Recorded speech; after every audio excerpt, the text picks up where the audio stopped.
As we grow, we change. Typically, men and women partner up with others as time goes by. But sometimes there's just that one guy who never seems to partner up.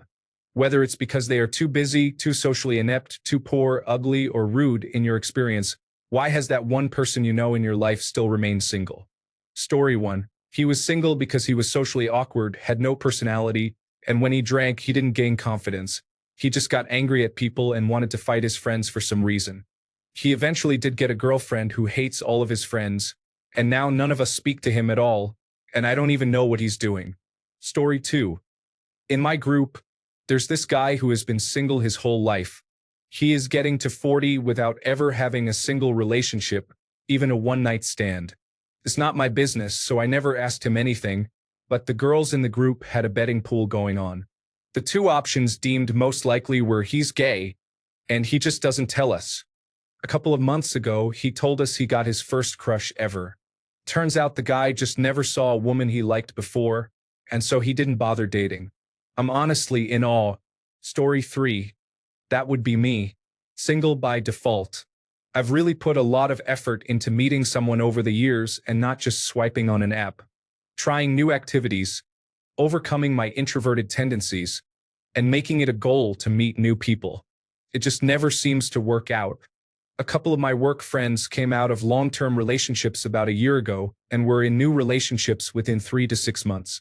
I don't know why it's so difficult when for most people dating and relationships just seem to be a thing that happens. Maybe not everyone is supposed to be in a relationship. I've accepted it now, but it took a while. Story 4. I'm that friend. I genuinely don't know why, to be honest. I'm putting myself out there and really trying. The few dates I get tell me I'm lovely and kind. A couple have even gone so far as to describe me as good-looking as well. But none of them want to continue dating me, and none of them really give me a reason why that I'm capable of changing about myself, you know? I also just a few days ago had a friendship end that was really important to me. The reason? She got a new boyfriend and doesn't have time for me now, plus is worried he might get jealous of me. It's absolutely crushing me right now. I don't understand why I'm always the spare friend who gets left behind when someone better comes along. Was our friendship not as important to her as it was to me? Was she just keeping me around in case she didn't find a boy she liked? Am I so annoying? Anyways, I'm just ranting. Super disheartened with the whole world lately. Story 5. He gave up. Not that I blame him, but he is perfectly happy just playing games after work. We are 30. He did try dating applications, but those are miserable for men, and going out when you are 30 and the only single one is not fun. Story 6. Of course I know him, he's me. Socially inept and uglier than the layoffs in the tech sector. While I did try, nothing ever came out of it, so at some point, I decided to stop being the textbook definition of insanity. At this point, I'm 37, it doesn't matter as much as it did before, other than the fact that it's increasingly harder to relate to other people as life goes by. It is what it is, I guess. Story 7. She is an 8, cute, friendly, has her own house and makes quite good money. But if we come over, she makes such a fuss if we drop crumbs or sauces from a spoon dripped on the dining table. She will vacuum between your feet, wiping down wherever you were eating that wasn't at the dining table, and gets passive-aggressive if you start eating with your fingers. She'll write your name on the cup, and the next day in the group chat, she'll say, "How convenient. I found your cup under the lounge chair, Jack." So yeah, she's always sighing about why she is single. Because you're a psycho, Nadia. Story 8. I'm that person. People think I'm either not interested in the opposite gender or too picky. Personally, I'm just focusing on myself and letting nature work things out on its own. Story 9. He is single because of trust issues. The girl he was with for 5 years got pregnant by someone else, then got mad at him when he left. He then dated a single mother whose expectations were extremely high. Both women had good-paying jobs, but somehow he was broke. I found out that his mother lied about his father and had him locked up for domestic violence when we were in high school. In his mind, he thinks all women are like that. He now has a house and it's almost paid off after 4 years. He seems pretty happy and is always the first person to help out any friend when needed. Story 10. That one guy is me. It's because I can't small talk with people I don't know. Also, gym coping plays a role too.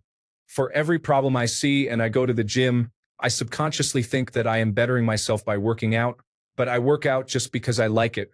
So the problems still exist and I just have some bigger muscles. Story 11. I am that single friend. It does upset me a little bit when we gather for events and occasions and everyone there is partnered up, married, with kids, and so on. Story 12. Chronic health issues. Bipolar disorder. Managing these, being flung each and every way my diseases, conditions, and disorders want to throw me.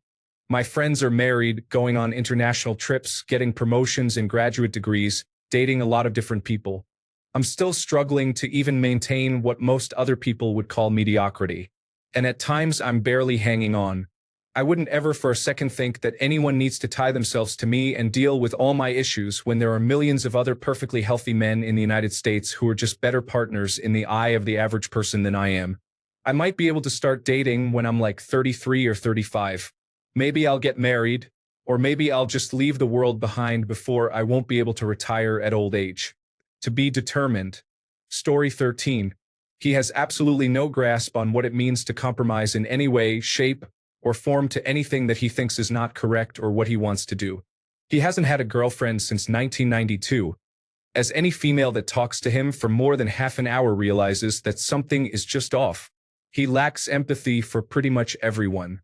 He's a clever guy but doesn't understand the politics of a workplace, as he's right, they are wrong, and always ends up in trouble or made redundant, and he carries this into his personal relationships. Story 14. He's nomadic and hasn't found a woman who is both willing to be nomadic and willing to go where he wants to go and not where she wants to go. He got pretty close twice, but then one ran off to Canada or something, and the other got mad at him for having COVID because COVID is a hoax and she didn't want to be with a crisis actor buying into the hysteria. He about died, but I think he dodged the bigger bullet of having to stay with her.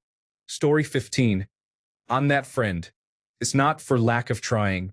I've had some great relationships in the past, but I will only pursue someone I genuinely like, and unfortunately, that has never materialized into a life partner. I also seem to be perpetually stuck in a cycle where the person I like just isn't interested in me or isn't available. Admittedly, I don't do online dating.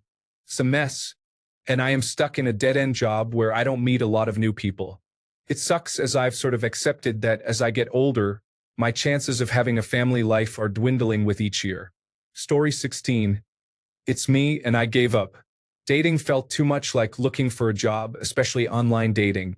Putting all of my credentials and personal information out into the void to hear nothing but the occasional blip, which would inevitably turn into being ghosted. It frankly felt dehumanizing. In real life, dating didn't fare much better. Maybe I'm ugly as sin and no one told me, but most women in my life didn't want anything to do with me. By the time I started an actual career, my self-confidence was gone and my free time was pretty much dead. Work was too draining, and I didn't have the energy to add one more thing to my ever-growing list of responsibilities. The occasional women who did show interest in me, I became quick to avoid or distance myself from. The fear of misreading signals or being seen as some kind of creep, especially in a work setting, made me fearful, so I just intentionally ignored any sign I saw that looked like interest. So I gave up. It didn't feel worth it, and the impacts on my mental health weren't worth the effort. I work on myself now, live for myself, and just try to find joy in life where I can. Story 17. He is weird and likes married women. He dates, but no one is good enough for him. He complains about restaurants, service, and staff. It got annoying doing anything with him. Story 18. Had a friend like this. Lived with his brother for 21 years. Never dated. Just worked and spent his off time with friends or in nature, taking hikes, taking photos, and so on. He died 2 months ago at 49 and single, never in a relationship, yet he was happy. Loved being an uncle to our kids. Some folks find happiness outside of romantic relationships. I just feel so lucky to have been his friend. Story 19. I never learned how to socialize that well. I do not even have any in real-life friends right now, and the ones I did have in school were my friends because they initiated the friendships. The same issue applies to romance. I do not know how to pick up a woman, so I do not try. I wait for them to initiate something. But since I am neither rich nor exceptionally good-looking, that has not happened yet. Story 20. That would be me. I'm kind of a nerd with terrible social anxiety, especially with attractive women. In terms of looks, I'm like a solid 5 to 6, but honestly, that doesn't even matter because I study one of the most male-dominated subjects, and I never go to clubs or bars, so I don't get many opportunities. It also doesn't help that I'm very picky, meaning I look for specific character traits and physical aspects. Story 21. That's me. Due to anxiety problems, being overweight, low self-esteem, and low self-confidence, I went out less and less often. Meanwhile, everyone was having a partner in one way or another. Then it turned out that for almost everyone, that couple meant their stable partner, and my frequency of meeting them dropped to the point of being non-existent. Now I have improved in everything that gave me problems, but I have lost contact with them and I don't usually hang out with anyone. Yes, I would like to stop being single, but without a minimum number of connections and social interactions, it is very difficult for that to happen. I'm not interested in dating apps either. I already tried it and it was a disaster. And with age, it is increasingly difficult to stop being single. I'm 36 years old. Story 22. He is egocentric. He cannot accept another person's ways into his life because he finds their ways disruptive instead of enriching. That, in turn, is because he has low standards. He is lonely, therefore accepts almost every offer for love. But those people are seekers. They move from one relationship to another and therefore have no solid habits that could enrich a relationship. That makes him bitter and eager to give up. That, in turn, makes him self-centered and egocentric. So goes the circle. Story 23. My friend in his 40s with his Doctor of Philosophy in robotics was simply never really interesting enough for women to see themselves with him. Everyone else in the group got married and had children, but he never dated a woman for more than a few months at a time. He has no charisma, cannot flirt with women, and now each night he simply works, cooks dinner for himself, reads a book and goes to bed. Story 24. This post was completely written by a woman. No guy I know would list the reasons their single friend is single as being too poor or ugly or rude. If these are the reasons you think someone remains single, then you are profoundly shallow in your outlook on human interaction. Story 25. I think either they have crazy expectations or do not have the confidence to see themselves as dateable. One friend is quite attractive for his age and has money, but he will only consider a 20-year-old super attractive woman. He is 50, though. Story 26. I am that guy. A combination of a life path that doesn't leave much room for a relationship, a lot of traveling that a partner can't join in on, and low hopes of finding someone compatible and close to my age who doesn't already have kids. Story 27. I'm the only single guy in the group. I've just never seen the point of relationships. I can hardly be bothered with friends, hence why I socialize maybe once a year these days. Story 28. He hasn't had a job, hobby, or anywhere to be in over 20 years. But his family was part of a class action settlement when he was a kid, and then they won a small lottery. Story 29. He's not in my life by choice, but he is still single because he is unbearably racist, sexist, homophobic, transphobic, and a chain smoker. Though I'm pretty sure he would suck Ben Shapiro's dick given the chance. One of those guys who doesn't know his opinion on something unless Ben Shapiro, Alex Jones, or Andrew Tate tell him what it should be. Story 30. Oh hey, that's me. If I had any friends to begin with, I'd say it's more that I'm dirt poor and ugly enough to make a bore look more enticing. Can't forget my absolute terrible personality and the bad vibes I have. Story 31. He's a man-child. His place is always messy. He spends his money on clothes, cars, and toys with no savings. He is bad at keeping appointments and is a mama's boy. He's in his mid-40s and will sleep until noon on the weekends, watching TV or playing video games all day before going to the bar at night and trying to flirt with the waitstaff.